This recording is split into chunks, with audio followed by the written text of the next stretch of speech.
पदवृद्धि, संकल्प हमारा पदवृद्धि, अधिकार हमारा पदवृद्धि।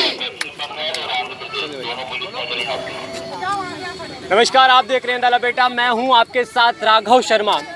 ये वर्ग 1 के अभ्यर्थी हैं और उनके साथ नन्हे नन्हे बच्चे भी आज राजधानी भोपाल में प्रदर्शन कर रहे हैं। इनकी माएँ आई हुई हैं और मोहन सरकार से मांग की जा रही है कि इन्हें वर्ग 1 की जो आप देख सकते हैं पदवृद्धि की मांग को लेकर ये क्लियर किया जा रहा है। ये छोटे छोटे बच्चे अपनी माँ के साथ आए हैं। बारिश भी हो रही है इस समय और आप देख सकते हैं पूरा ये विधानसभा जाने की रास्ता है और यहाँ पर ये बैठे हुए हैं। ये पूरा हाथों में बैनर है कि वर्ग 1 के शिक्षा भर्ती 2023 में पदवृद्धि कर वोटिंग क्लियर करें। वेटिंग की जो क्लियर हो, पहले आपको बताएं कि 20,000 पद जो लेकर खाली थे उसी को लेकर इसमें अतिथि शिक्षक भी पहले यहाँ पर धरना दे चुके हैं और हाथों में इनके बैनर हैं। और बारिश का मौसम है और बारिश भी हो रही है। इसी बीच आप देख सकते हैं छोटे छोटे बच्चे भी बैठे हुए हैं और हमारे साथ यहाँ पर जो सबसे अध्यक्ष है डंडोतिया जी, इनसे भी बात करेंगे। सर, आज जो आप ये पदवृद्धि को लेकर वर्ग 1 के अभ्यर्थी आप बैठे हुए हैं, तो क्या मांग रखी जा रही है सरकार से? मैं सरकार से ये मुख्य मांग हमारी है कि 2023 की शिक्षक भर्ती में जो नाममात्र के पद हैं, मैं चाहता हूं कि 20,000 पदों में वृद्धि हो। इस बारिश में हम लोग सभी जिलों से आए हैं और 1 साल से मेहनत कर रहे हैं, संघर्ष कर रहे हैं कि जो नाममात्र के पद हैं वो बढ़ाए जाएं और हम आगे लगातार भी संघर्ष करते रहेंगे जब तक कि हमारे पद 20,000 तक बढ़ नहीं जाएंगे तब तक।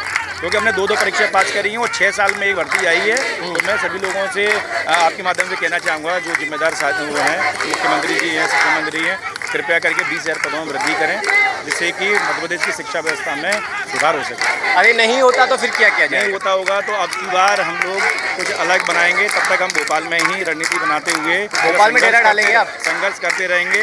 और भोपाल में अब अनिश्चितकालीन आंदोलन की तरफ बढ़ेंगे, जो कि जब तक हमारी मांग पूरी नहीं हो जाएगी तब तक हम हटेंगे नहीं और हम भूख हड़ताल करेंगे। आगे भी हमें अपने लक्ष्य प्राप्त करने के लिए ऐसा करना पड़ेगा। कितने जगह जिले से टीचर आए हैं आप? ये हर जिले से आए, हर जिले से जितनी महिलाएं हैं, पुरुष हैं, इतनी बरसात होने के बावजूद भी प्राइवेट स्कूलों में पढ़ा रहे हैं, उसके बावजूद भी आज अच्छी संख्या में हर जिले से आए। 52 जिलों से हैं हमारे ये सारे सभी साथी। तो मैं आपके माध्यम से मांग करूँगा कि 20,000 पदों पर आप देख सकते हैं मांग एक ही है, हाथों में तिरंगा है जो भारत का शान आन बान शान है और बैनर है। ये आप देख सकते हैं तमाम इन्होंने बैनर में फ़ोटो भी लगा रखे हैं। यहाँ पर शिक्षा मंत्री का फ़ोटो लगा, 10वीं वार्षिक परिणाम को लेकर तमाम चीज़ें यहाँ पर बैनर में लगा हुए हैं। और छोटे छोटे बच्चों, मुझे ये बात देखिए, बारिश का मौसम है, यदि बारिश होती है तो बच्चे भी गीले होते हैं। जैसा कि आप देख रहे हैं कि हम सभी अभ्यर्थी 2023 शिक्षक भर्ती में पदवृद्धि की मांग के लिए 1 साल से लगातार प्रयास कर रहे हैं, जो कि हमारी सरकार मांग नहीं सुन रही है। इसलिए आज हमने विधानसभा घेराव के जो रखा है, हम विधानसभा घेराव कर रहे हैं क्योंकि विधानसभा के अंदर के लोगों से हम लोग कहना चाहते हैं कि आप हमारी मांग करिए। सरकार में बैठे हुए हमारे मुख्यमंत्री जी से मैं मांग करना चाहता हूँ, कृपया करिए शिक्षा मंत्री से मांग करना चाहता हूँ कि आप वर्ग 1 में 20,000 पदों में वृद्धि करें जिससे कि मध्य प्रदेश की शिक्षा व्यवस्था में भी अच्छा सुधार हो पाए। क्योंकि अभी जो आपने वैकेंसी निकाली है उसमें बहुत सारा, इसमें गेस्ट भी 25% है, 50% और भी सारी रिजर्वेशन होने के बाद में नाममात्र पद आ रहे हैं। इसमें अगर टॉप 10 में से अगर किसी का 8वां स्थान है वो भी अपना मेरिट में नहीं आ पा रहा है। इस वजह से हम लोग ये आंदोलन कर रहे हैं। हम लोग बीटिंग में हैं, 2023 के शिक्षक हैं और 2023 में हमने पात्रता परीक्षा, चयन परीक्षा पास करी है। उसके बाद भी हम बीटिंग में, अच्छे नंबर लाने के बावजूद भी हम बीटिंग में। तो हम लोग अब आपके द्वारा माध्यम से मांग करते हैं मुख्यमंत्री जी से कि आप 20,000 पदों में वृद्धि करते हुए आप हमारी मांग पूरी करें जिससे मध्य प्रदेश शिक्षा व्यवस्था में अव्वल स्थान आ पाए। क्योंकि मध्य प्रदेश की अभी स्थिति 20वें स्थान पर है, नीचे बहुत जा चुका है, बिहार और छत्तीसगढ़ से भी नीचे है। इसलिए मैं आपके माध्यम से, कहाँ से लोग आए हैं? ये पूरे मध्य प्रदेश के सभी अभ्यर्थी हैं, ज़्यादा पूरी मध्य प्रदेश हर जिले के अभ्यर्थी हैं जो कि लगातार 1 साल से पदवृद्धि की मांग कर रहे हैं।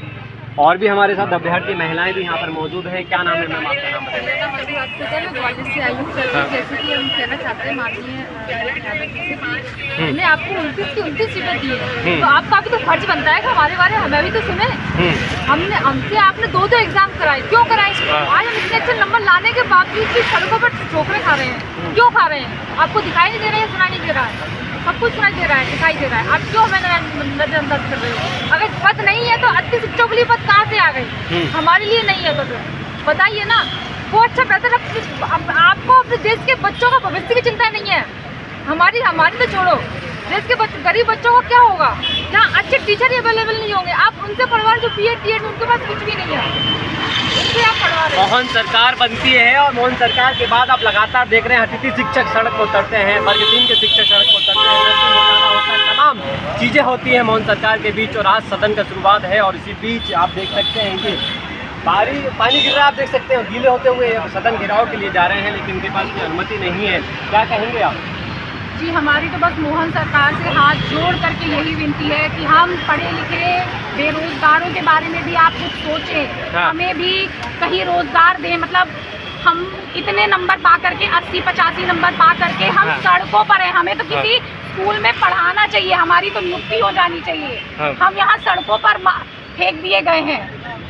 मेरी आपसे हाथ जोड़ करके विनती है मोहन सरकार, प्लीज़ हमारे बारे में आप कुछ सोचें, हमारी पदवृद्धि कम से कम 20,000 पदों में पदवृद्धि करके ये सभी क्वालिफाइड कैंडिडेट्स को कहीं ना कहीं नियुक्ति प्रदान करें। हमने 2 एग्जाम क्वालिफाई किए। जी बताइए सर, हमारी पदवृद्धि को लेकर के मांग इसलिए है, जायज़ है, क्योंकि अभी 30 अप्रैल को आपने देखा है बड़े बड़े न्यूज़पेपर में छपा है कि वर्ग 1 के 30,000 अतिथि शिक्षक को निष्कासित किया गया, जो कि हर बार होता है और नई ज्वाइनिंग वापस से होती है। तो इसका मतलब साफ है कि वर्ग 1 में 30,000 पद खाली हैं। ठीक है, कुछ पद प्रमोशन से होते हैं, ट्रांसफ़र से होते हैं, नए लोग होते हैं, उसके बावजूद भी 17-18 हज़ार पद खाली हैं। और हमसे एलिजिबिलिटी टेस्ट लिया गया, उसके बाद सीधा हमारे एग्ज़ाम क्वालिफाई में चयनित परीक्षा पास, नीचे पास लिखा हुआ है, और आपने बोला कि 40 से 50% हम लोगों को एक दायरा दिया पास करने का, और अब हम क्वालिफाई हैं। और अब हम जब पद खाली हैं तो क्यों हम सड़कों पर हैं?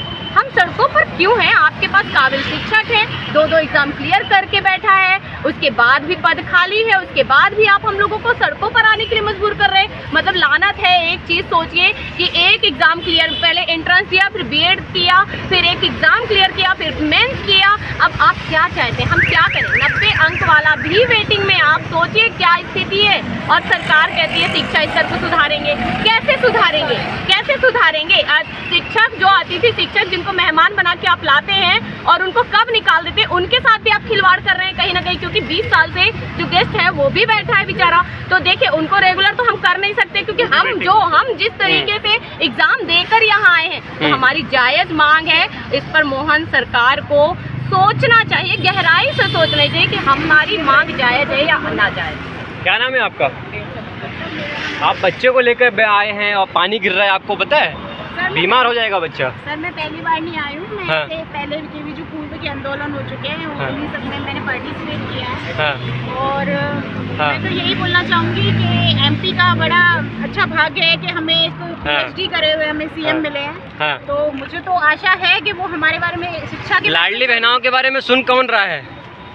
लाडली बहना तो ठीक है, अपनी जगह है, उनकी जो भी पॉलिसी है, पर मुझे नहीं, आप भी तो लाडली बहनाई में आती है। सभी बहनों को उन्होंने कहा कि सभी बहनों को हम रोजगार देंगे, सब कुछ देंगे। लाडली बहनाओं के बारे में उनके भाई ही सोचेंगे, और लाडली बहनाओं को इतना विश्वास है, उनके भाई उनको खाली हाथ नहीं जाएंगे। हमें पदवृद्धि जरूर मिलेगी और एक सम्मानजनक आंकड़ों पर पदवृद्धि देंगे हमारे भाई। चलिए, लास्ट आपसे बताइए। सर, मैं 2018। आपका नाम बताइए। मेरा नाम अक्षय कुमार तिवारी। मैं इंदौर से आया हूँ। तो परीक्षा देने के लिए भी हमें 200 किलोमीटर दूर बुलाया जाता है। उसके बाद 10 किलोमीटर दूर सेंटर देते हैं। और 2 परीक्षा ली है। 2018 में एक ही परीक्षा से 17,000 पद भरे, और अभी 2 परीक्षा लेने के बाद भी 5,000 पद है। हमारे घर वाले हमसे बहुत उम्मीद लगाते हैं, हम लोगों की पूरी जीवन की पूंजी लगी इस परीक्षा में, और पद आपके पास खाली है, फिर भी आप नहीं दे रहे हो। हमने आपको चुना है, आपको 29 में से 29 सीटें दिलवाई हैं। और लाडली बहना को आज आपने 1,000 रुपये डाल दिए। मेरी माता ने मुझसे कहा कि 1,000 रुपये मत लाना, तू रोजगार लेके आना। इनको रोजगार चाहिए। लाडली बहना के लिए आप वोटिंग कराओ, आप पढ़े लिखे मुख्यमंत्री हो। कोई भी नहीं चाहता लाडली बहना। जिनके घर में 5-5 ट्रैक्टर है ना सर, वो भी लाडली बहना का लाभ ले रहे हैं। और जो गरीब है, जो पढ़ा लिखा है, ईमानदार है, उसको टाइम पे पैसा नहीं मिल रहा। देश की अर्थव्यवस्था, प्रदेश की अर्थव्यवस्था बहना तो ठीक है, अपनी जगह है, उनकी जो भी पॉलिसी है, पर मुझे नहीं, आप भी तो लाडली बहनोई में आती है। सभी बहनों को उन्होंने कहा कि सभी बहनों को हम रोजगार देंगे, सब कुछ देंगे। लाडली बहनाओं के बारे में उनके भाई ही सोचेंगे और लाडली बहनाओं को इतना विश्वास है उनके भाई उनको खाली हाथ नहीं जाएंगे। हमें पदवृद्धि जरूर मिलेगी और एक सम्मानजनक आंकड़ों पर पदवृद्धि देंगे हमारे भाई।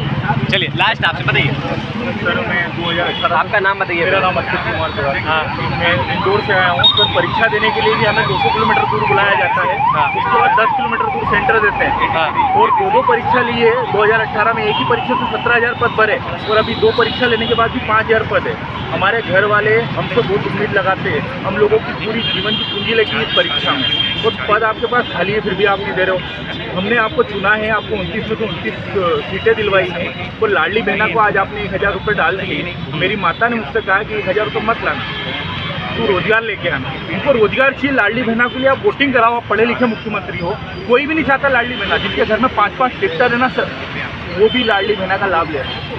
और जो गरीब है, जो पढ़ा लिखा है, ईमानदार है, उसको टाइम पर पैसा नहीं मिल रहा। देश की अर्थव्यवस्था, प्रदेश की अर्थव्यवस्था पढ़ा लिखा व्यक्ति सुधार सकता है। और हम लोग शिक्षक हैं, हम आपको सपोर्ट कर रहे हैं। हम आपकी पार्टी से नया मांग रहे हैं क्योंकि हमने आपको वोट दिया। तो हमारी मांग है आपसे, आर्थिक व्यवस्था अगर स्थिति बिगड़ रही है देश की, प्रदेश की, तो आप लाडली बहना जैसी योजना बंद कीजिए। क्योंकि सब पढ़ रहे हैं कि आप कितना कर्ज ले रहे हो। हमें नौकरी दीजिए, कुछ भी करिए लेकिन हमें नौकरी दीजिए क्योंकि हमने बहुत मेहनत की। ये हमारा जीवन का सवाल है और हमारे विश्वास का, जो हमारा आपका टूटना नहीं चाहिए सर। देख सकते हैं तमाम अभ्यर्थी वर्ग 1 के यहाँ पर मौजूद हैं और सदन घिराव के लिए निकल चुके हैं। मेरे पीछे आप देख सकते हैं इस साइड पूरी भीड़ है और हाथ में छोटे छोटे नन्हे बच्चे भी इनके साथ में हैं और ये निकल चुके हैं। लेकिन मोहन सरकार लगातार बड़े बड़े वादे करती है। मोहन सरकार जब बनी थी तो उन्होंने कहा था कि प्रदेश में किसी को भी बेरोजगार नहीं रहने दिया जाएगा। तमाम इसके लिए निकल के आएंगी, शिक्षकों के लिए तमाम चीज़ें आएंगी, युवाओं के लिए। लेकिन जब से मोहन सरकार बनती है कई आंदोलन इस प्रदेश में देखने को मिलते हैं।